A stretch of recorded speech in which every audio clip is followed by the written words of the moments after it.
và việc và son ye nhớ xia miền là một bọn bro de la ava tu mi ka da ka o ma wu lu suza ebe ekpuno malesiu ke neto wasa ado olipiro da yovode wa ikeka gbo na ikeka gbo Paul geje elai hoyati avado nami kaka powieve imi twa brode aseho abrode mi ko valo solo ko wedeka yuba olipio la troi ave ho enya eyika madeka magara madeka poma amadeka ma chodubu ma ava onu baraku mi kwa opoma ma tutuko pa rokomileko sojo plamo pe ve kere olipio jile home vochi toju na nupu ya ku benari ni uda etua ke kame ala do apome ya icha ya do apome ya eta yo no na ya ma gbonta uno se na mi bobo kwa uno se ke gbere ka gbe ko chi amo ve deju kwa etro josu sofe jova ibo bugbo pa soja de ka pe be nko le o le fi o mi le di apetowe yo yo le fi a ngbo kaba na si o vo into ema olipio anto ema ke gai me ke o gere ba pe am vo so a obi ayo na sepo gama mo ne ape am kle ba ambassador am didu no ala pa no wa geze ambassador be pa mo kwa o kwa me ka be vo la lui pa yo cho tu de tu o de vori yo tro yi ya de ma gbo so be ne ne yo wu olipio ma tala aleke yo a o ma yo cho ga cho na yadema ya ye yadema va le globe ye wita monye yadema wu olipio yo cho yadema ya se denu ye yo vo le tone ba yo ya yo ku yo kweku gwa gbegbe o ti ode pepe wa de pepe mi ti ode pepe ne ya to mo ku ne to ya be ma da ti di pe okwa yo ya yo le yo mene eta mi da ko kaka o me de na yadema o cha ka me ga yo po na nu ba eye mi de na ko eye ko mi de na ga me na ka Jules Bova ko ba le ke mi le globe va na la da a opo o enya ba ya de mama ni iwi to na yo ta manya na kopo na manya na kori mi no na shiti le kala vale ke conference be ga mi eyi na conference mi no popo kalajo ya de ma chala fun kwajo o mo po na oru kiori olipio ayo blata na wa amekele blata na olipio blata na yovo ya wewu olipia fifia over le globe yademewi manye yademare ke mawu olipio eta Julia mo twa gojejere ke no ya ntonya fon nenu ka mo mi kwa brodiare yo le cho olipio le kafu le blata na enwa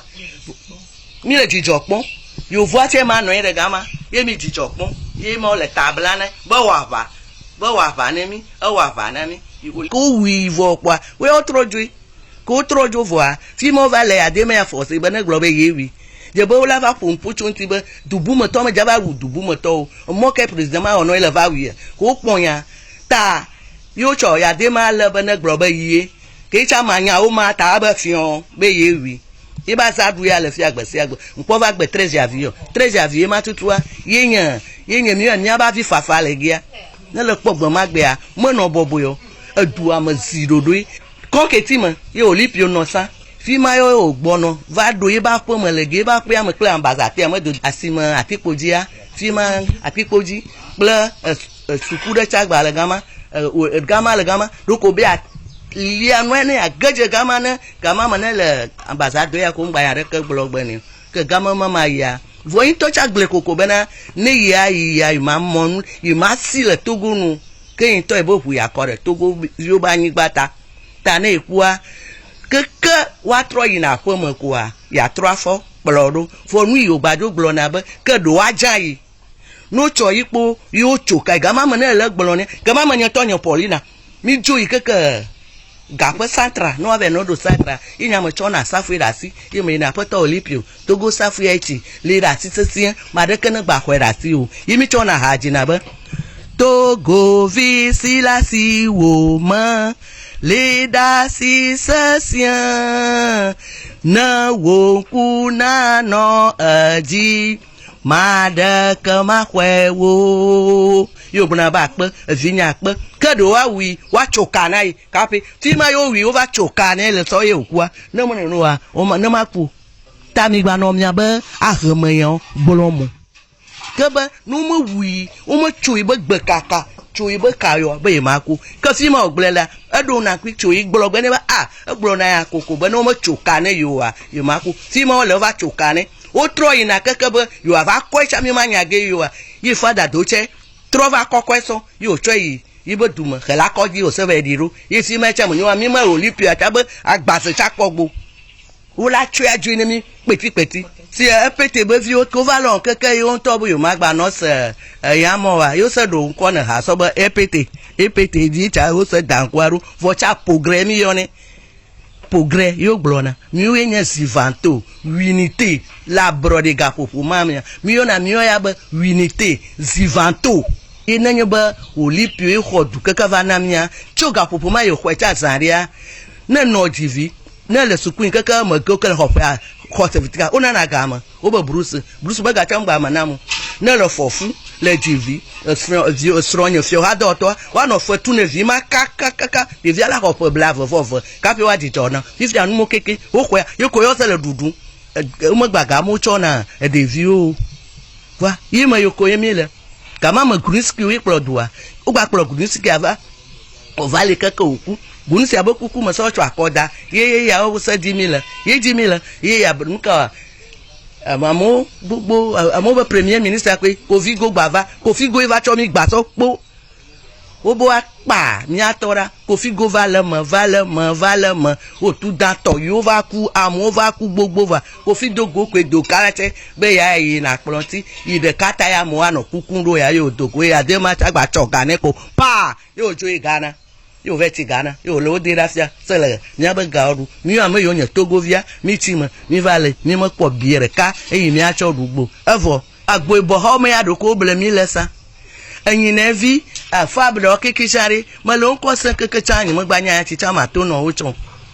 ku awon to ku ile yin po nya yin ku fabri chane de mo titefia mi de photo ya la garuwa mi o keke mi de photo po kekeke le fa ma chevie ba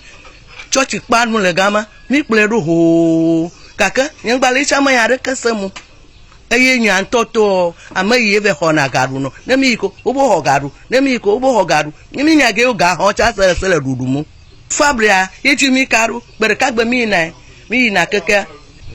mi kaka yi dapango yi na gamo ve tatu Jules avoir mi le ya mi o mi ada tu to agbada tu no via ke mi ada tu to agbada tu via ya mo bu ko tu pe ye ame ajoku ye Jules ajo la pe voir gama ke mi yina yo gba ve ko sans le fable di be ato ejo fable to nya de ka ya le lo amafia yo budu ye ko bu no chama tesi nei ye fi ma ba meri ba mu chwa be yo mi le di nya na mi ore amese me lava no propagande ane amarecha ba gbroto a mijo amarecha ba gbroto a miajo na make nyu no kwa dako e mi lagba tojo fable fi akwa mi dinya na mi ye na order si fable na mo no wa tojo fable cha ko icha ni to lo la dudu ejiko ele gbo fo yen gba le ke san le gbo kwa ni anya gba nya maka di mi tu ni amakuchi gevo ni amalege fi anya gba te zozo mu gba bia na mi amako nya brodevi keke ni va ji ha no ba oke kacha koda o ma sefi makela monu le progreto no progreto lo be progreto lo makela monu le progreto no progreto fi gbo progreto fi ha oke kacha koda o ma sefi makela monu le progreto no enye be fi ha mo le lo mo woyen gba pona ucho ya onya progreto le gede to onyi la fi afi to onye la jeda to onye no fifi cha o mo lo na pero no wa ma cha o mo lo na pero o ho mo lo la de villa valon o kankan pata madaka o nya e gama tuna ho na dabo adabali ho kape gavado foto ku je matera progresio ku cha gbango o ku cha gbango lulu no ku cha gbango o ku cha gbango don to ko lipio Paul Geje passa wonemi Kuluche wonemi bedu na nyomi anoma vo kwa lokova damumu wu kwa edu agba vai yo fo sima ko ya mi le mi ba mi la me bo sima ade